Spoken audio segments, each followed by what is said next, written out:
Hello guys, welcome to my channel T something, and in this video tutorial I will gonna show you how to fix Windows 11 sleep issues. So how can fix this type of errors? Let's get started. Before starting off the video, I humbly request you please subscribe my YouTube channel for more updates. So let's start.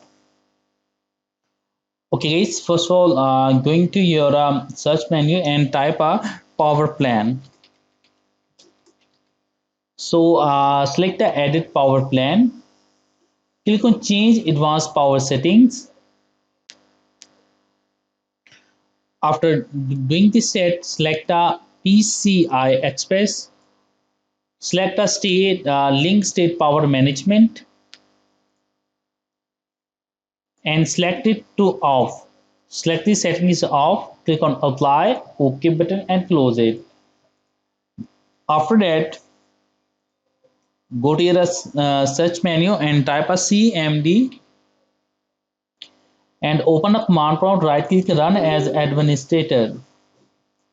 After that, type a command is power CFJ space minus H space off and press enter.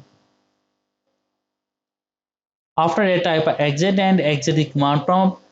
After that, restart your computer, and I'm sure that after doing this that your problem is fixed. I hope this video is helpful for you. Thanks for watching and please subscribe my YouTube channel.